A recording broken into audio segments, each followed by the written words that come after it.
Yo, back at it. It's been a while. Hold on, this AC might be too loud. It's hot. I'm sitting there trying to cool my car down because it's hot outside. Let me turn it down. I gotta keep it on though because it is burning up. Hopefully it's not too bad. I just turned it down. Man, hey, happy Friday, man. Good day. See, I got my hair combed out right now. I'm on my Ben Wallace hype right now. Hey, these are fire, by the way. Can y'all see these? These veggie chips. Y'all know I'm vegetarian. My diet's not the best. I don't eat meat, but I do need to cut back on some of the sugar products like cookies and whatnot. But I'm trying to go with a healthy alternative for snacks instead of me going to get kettle chips, which are good, by the way, and also non-GMO, by the way, but they do have sodium. So I'm cutting back on it, and I'm going with these veggie chips. So that's what I'm snacking on right now.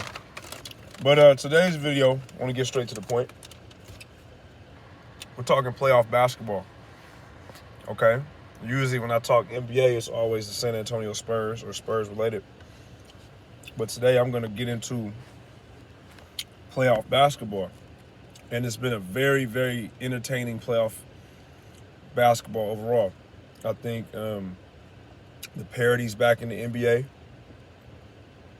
With Philly getting eliminated last night, I can't really say that there was no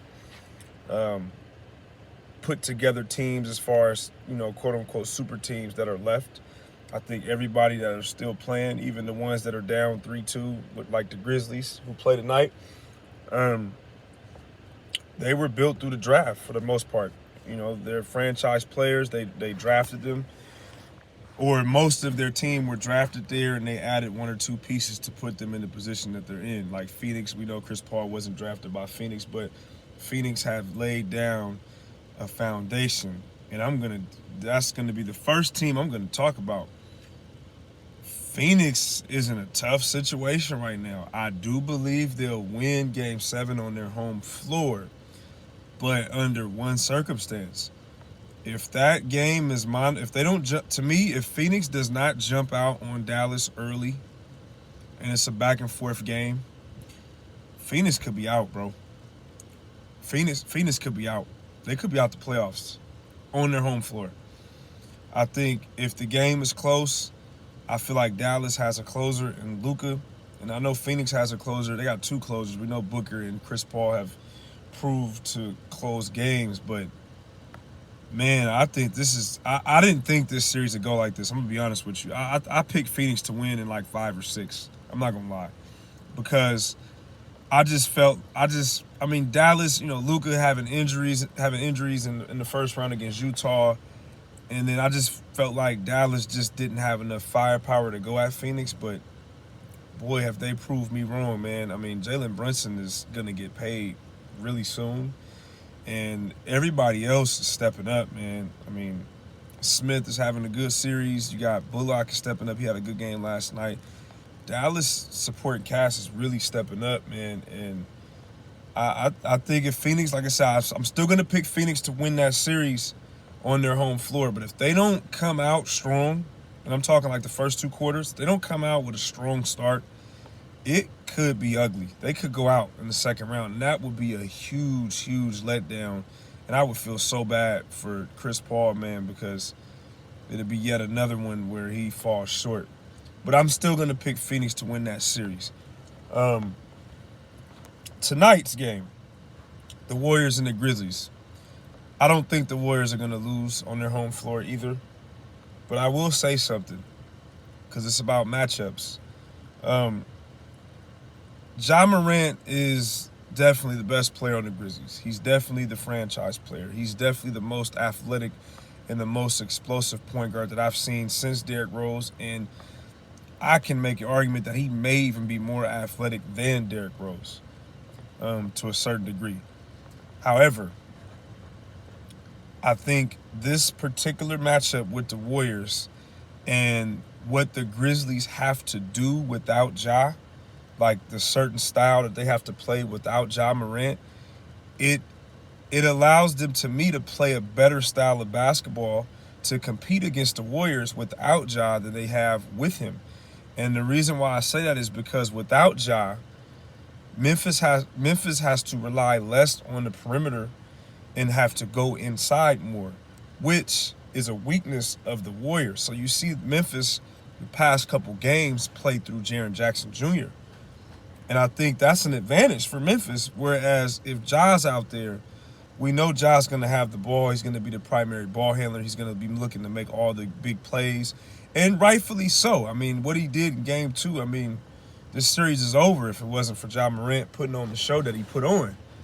But I think going forward for this particular series, I wouldn't be surprised if tonight's game was close again.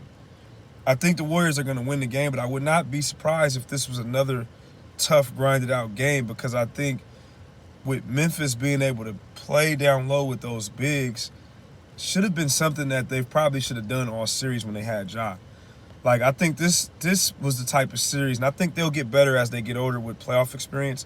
But to me, I think this was one of those series where we needed more of a 19, 20 points per game job with 10 or 11 assists. I think Memphis needed that version of Ja. And I think he's still working on getting to that point because he's so aggressive and he's so athletic. It's hard to tell him not to be aggressive with that type of athletic ability. But I think this was the type of series where Jaren Jackson probably needs to be the leading scorer, because I think them playing down low through the bigs gives them the best chance of possibly upsetting the Warriors. But I think they just dug themselves too deep of a hole. I can't see the Warriors losing 2 straight and losing game 6 on their floor. If the Warriors lose tonight, man, this playoff is going to continue to get really, really interesting. But I just can't see it. I think the Warriors will close it out tonight. On to the East. Before I get into that Miami and Philly series, I'm going to talk about that Boston-Milwaukee series. I don't think that series is over. I think Boston's going to force a Game 7. I think Boston's going to force a Game 7, and I think we're going to be in for an epic Game 7. Now, it's going to be tough because they're going to have to do it on Milwaukee's court, but I just think this series just smells like Game 7. I mean, the games have been really competitive. The games have been really close. The coaching matchups has been great. The superstar matchups has been great. This series just smells like Game 7 to me. But I could be wrong, but I think that's going to go 7. I still got Milwaukee winning the series, though. But I do see the 2 road teams winning the next 2 games. Maybe I'm wrong, but we'll see. I saved the best for last because I want to talk about this Miami-Philly series. I'm going to give the big ups to Miami for looking really well. Miami was a team that I was really, really high on in the bubble 2 years ago. And I liked the offseason that they had this past season, but I did not like the offseason that they had after the bubble. I really felt like they should have done a little bit more to keep Jay Crowder. So I wasn't high on Miami coming in to last year, the year after the bubble. But this offseason, them getting Kyle Lowry and getting PJ Tucker, they have a strong chance of winning the entire thing, in my opinion. I think they made some really, really good moves this offseason that put them over the top. And it's going to be very interesting to see if I would love to see a Miami and Milwaukee rematch, because I think it's that smells like 7 games as well. But Philly.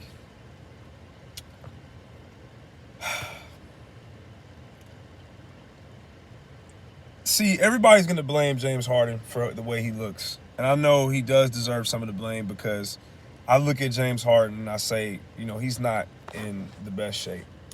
Okay? I think that's very, very obvious to see. But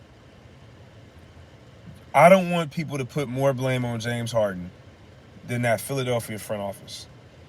The guy that you lost to, Jimmy Butler, you had a chance to lock him up long term. And if you look at that 2019 season, it took a Kawhi fadeaway shot going towards the baseline over Joel Embiid, 7 foot or pretty much 7 foot Joel Embiid, and the ball bounced and hit literally every part of the rim for them to lose that series, which ended up, it wasn't the Eastern Conference Finals, but Toronto ended up winning the championship that year. I really question how these front office look at situations and look at and analyze seasons on how seasons went. Because I felt like remember that year they got Jimmy Butler, towards the middle of the season because he was going through that saga with Minnesota. So you didn't get a training camp with Jimmy Butler. So you got him, had success, nearly got to the Eastern Conference Finals and knocked off who ended up being the champions that year in Toronto, and you decide not to pay Jimmy. To me, that was a huge red flag. And that was 3 years ago. Okay? You let Jimmy Butler walk out. And you give Tobias Harris the bag, who I like Tobias Harris. I don't want people to just knock Tobias Harris. However, Tobias Harris is not somebody that you build around. He's a part of the puzzle. He's definitely somebody that I believe you can win a championship with, but you got to have Jimmy Butler on that team with you. By them getting rid of Jimmy Butler, they've been struggling to find a Robin to Joel Embiid.